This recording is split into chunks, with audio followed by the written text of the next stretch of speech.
Hello everyone, study with Monika में आपका स्वागत है। इस वीडियो में हम देखने वाले हैं क्लास 12th हिस्ट्री चैप्टर 9 के क्वेश्चन आंसर। क्वेश्चन नंबर 9 इस वीडियो में हम देखेंगे, राजत्व के मुगल आदर्श का निर्माण करने वाले तत्वों की पहचान कीजिए।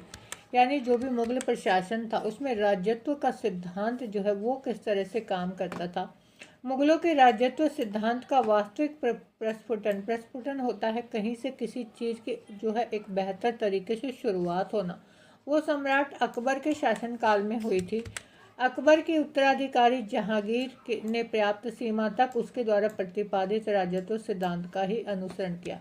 यानी अकबर के बाद जो है शासन किसने संभाला था? जहांगीर ने।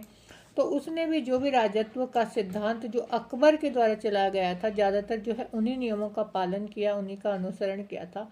शाहजहाँ जो जहांगीर के बाद शासक बने थे, उन्होंने धीरे धीरे अकबर की नीति से वो हटने लगे थे। यानी उन्होंने अकबर की नीति को नहीं अपनाया पूरी तरह से। शाहजहाँ के उत्तराधिकारी औरंगजेब ने इस नीति का त्याग करके राजत्व के विशुद्ध इस्लामी आदर्श का पालन किया था। मुगलों की राजकीय विचारधारा का निर्माण सम्राट अकबर के परम मित्र और वैचारिक सहयोगी अबुल फजल द्वारा किया गया था। अकबर के दरबारी कवि और उसके मित्र सहयोगी थे अबुल फजल, उसके द्वारा जो है राजत्व का सिद्धांत प्रतिपादित किया था। राजत्व का मुगल आदर्श का निर्माण करने वाले तत्व जो हैं वो इस तरह हैं। पहला देखेंगे हम, राजपद का दिव्य सिद्धांत।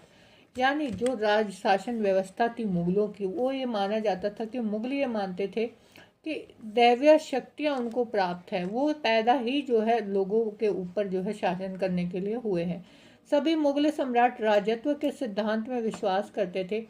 उनका मानना था कि यह पद सर्वोच्च शक्ति द्वारा व्यक्ति विशेष को ही प्रदान किया जाता था।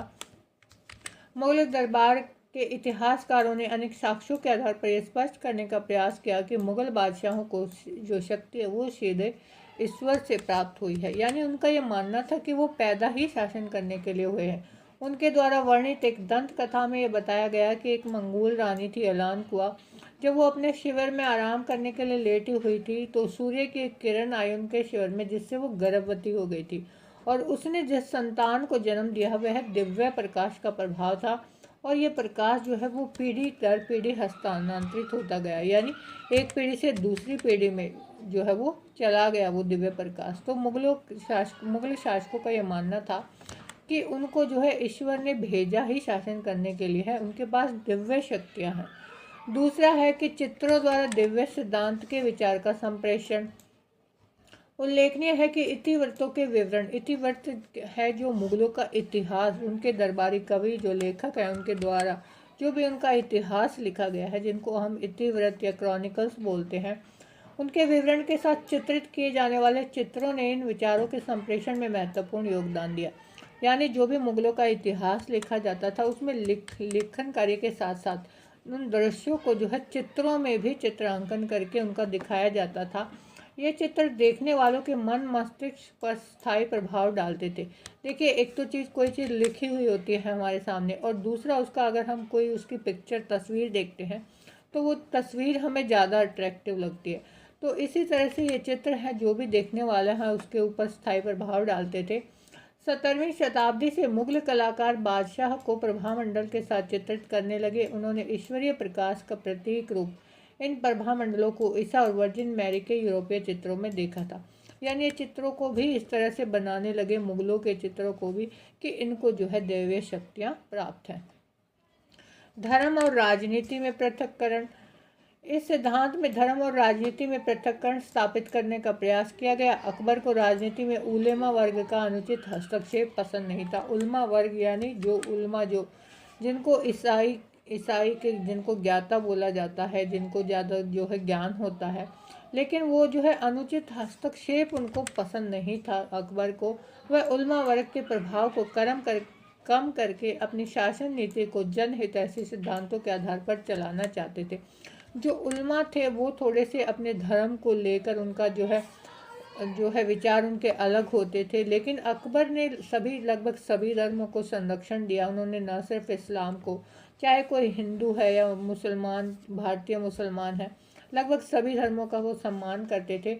और इसी उद्देश्य से उसने 1579 में एक घोषणा की, और इस घोषणा के अनुसार सम्राट को कुरान की व्याख्या संबंधी उठने वाले विवादास्पद विषयों में अंतिम निर्णय लेने वाली संस्था के रूप में स्वीकार कर लिया।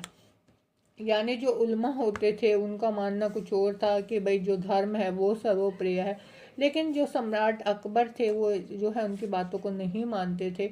उनका मानना था कि सभी धर्मों का सम्मान करना चाहिए। सुलह कुल की नीति का अनुसरण उन्होंने किया। राजत्व के मुगल आदर्श का निर्माण करने वाले तत्वों में सुलह कुल की नीति का महत्वपूर्ण स्थान था। अब सुलह कुल की नीति जो है वो सम्राट अकबर के द्वारा ही चलाई गई थी। राज्य के लौकिक स्वरूप को स्वीकार करना और धार्मिक सहनशीलता की नीति का पालन करना मुगलों के राजत्व सिद्धांत की सर्वाधिक महत्वपूर्ण विशेषता थी।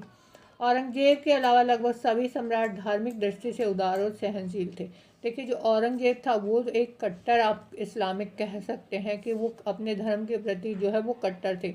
उन्होंने बाकी सारे लोगों को भी जो और धर्मों के थे उनको भी प्रयास किया कि वो इस्लाम में परिवर्तन करवा दिया जाए, लेकिन बाकी जो मुगल सम्राट थे वो इतने कट्टर नहीं थे। वो धर्म के प्रति उदार थे, सभी धर्मों का सम्मान करते थे और उन्होंने राजपद के संकीर्ण इस्लामिक सिद्धांत का उल्लंघन करते हुए हिंदू और मुस्लिम प्रजा को समान अधिकार प्रदान किए।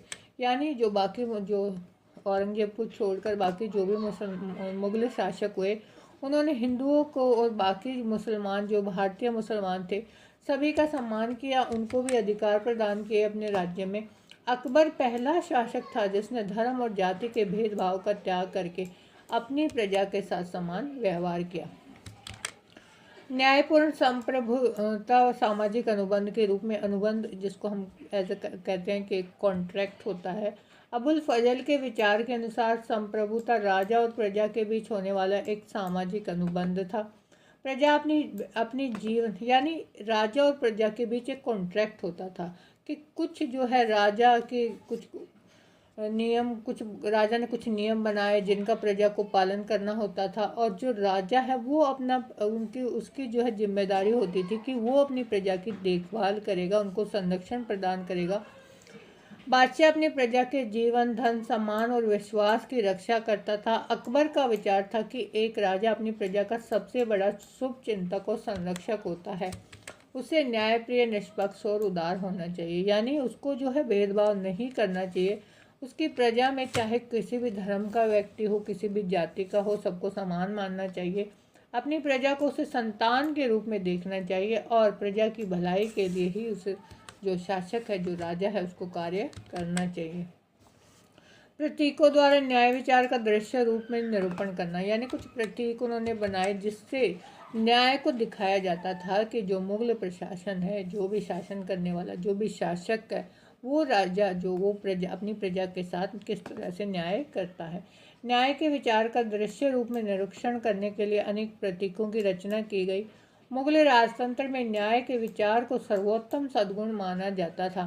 शांतिपूर्वक एक दूसरे के साथ चिपक कर बैठे हुए शेर और बकरी अथवा गाय कलाकारों द्वारा प्रयुक्त सर्वाधिक लोकप्रिय प्रतीक था। यानी एक इस तरह की जो पिक्चर हमें दिखाई गई जिसमें जो शेर है और बकरी है वो साथ साथ बैठे हैं। क्या ऐसा पॉसिबल है कि शेर, क्योंकि शेर तो बकरी को खा जाएगा, लेकिन इस तस्वीर के द्वारा क्या इस प्रतीक के द्वारा क्या दिखाने की कोशिश कर रहा था जो भी चित्रकार था कि भाई मुगल प्रशासन में किस तरह से सभी के साथ न्याय होता है, सभी सद्भाव के साथ मिलजुल कर एक दूसरे के साथ रहते हैं। जो भी शक्तिशाली है वो जो निर्बल है उसका जो है वो फ़ायदा नहीं उठाता, उसको नुकसान नहीं पहुंचाता।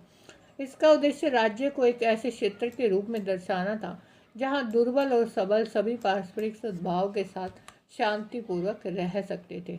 इस तरह से ये था मुगलों का राज्यत्व का सिद्धांत, क्वेश्चन नंबर 9। और बाकी क्वेश्चंस के लिए आप प्लेलिस्ट देख सकते हैं चैनल पर जाकर। वीडियो आपको अच्छी लगी हो तो चैनल सब्सक्राइब करें और बेल आइकन प्रेस करें ताकि आपको आने वाली वीडियो की नोटिफिकेशन मिलती रहे।